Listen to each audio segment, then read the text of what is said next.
You may trod me in the very dirt, but still like dust I'll rise. What's up, brownies? It's a lot going on. A lot happened over this past weekend. I got multiple videos coming, so let's just get into the first topic. It seems to be that the general consensus here is that nothing is too far below the belt and no topic is off limits when you're having a rap beef or rap battle. Parents, significant others, mothers of their children, and even the minor children themselves are kind of catching strays here in these diss tracks. The general consensus of a lot of hip hop enthusiasts are like, so what? Who cares about the women and children? Nothing's off limits. There's always the ability to separate the man from the music or, the talent from the actual person. Let me give you an example. There were dozens of black men who actually went and sat down with Trump, met with him in person, shook his hand, took pictures with him, sat down, had a conversation with him. All of the talented 10, all was forgiven for the black men. Chrisette Michele, though, she is a singer that got paid to sing at a gig. And for that, she was canceled. So even when we're talking about men being criminals, abusers, womanizers, or even being pedos, you all will still continue to support men specifically. You'll pay to, download and stream, and also you're buying the concert tickets. And what was particularly crazy to me is you have a half black man criticizing a black man for having a half black, the mother of his children is half black or whatever. So that means that his children are only partially black. Drake's children are even less black than that.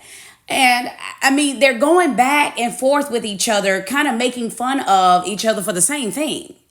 So no matter how you want to dress it up or dress it down and completely avoid calling out this colorism issue that both of them have, what you have to admit is your black dollars are going into their barely black or half black extended family or the people that they support.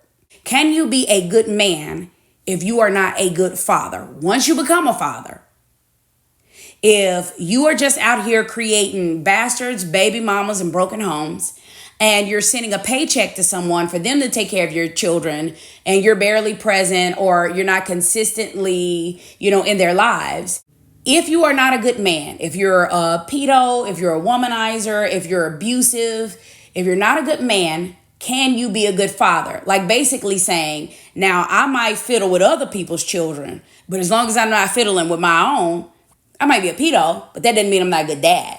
Do you understand what I'm saying? As you continue to separate people's character, their actions, what they do from the music, do what you want to do with your own money. Each one of them have attacked each other on the parenthood front. Can you be a good father if you're not a good man? And can you be a good man if you are not a good father? Now, something else happened over the weekend, which is the premiere of this new season of Love and Marriage Huntsville, and it opened up with the arrest, and a lot of people are bashing Melody for having Martell arrested, just because he did something illegal. But not that his actions got him arrested. It's as if we don't even hear ourselves. These statements that he's still a good man, he was still a good husband, and he was still a good father. Because in this country, you shame single parents only if they're single moms. Single dads are heroes.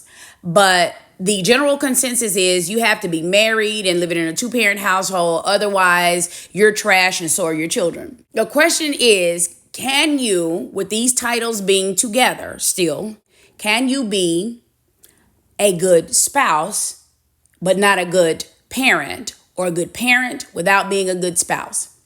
What we must consider is when we're talking about specifically in the realm of an affair, can you have an affair, long-term affair, right?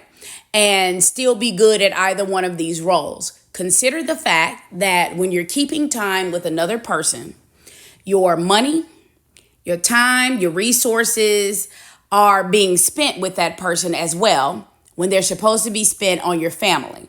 So there's no way that you can take time away from your family or, without spending some sort of money, even if it's just the gas to run around to that other person's house.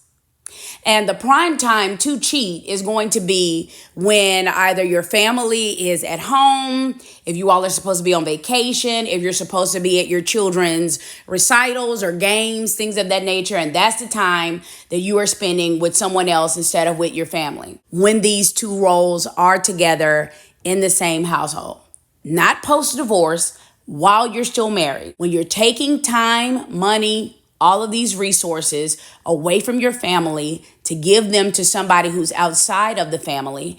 And thus, that affair is what leads to your divorce, breaking up your family.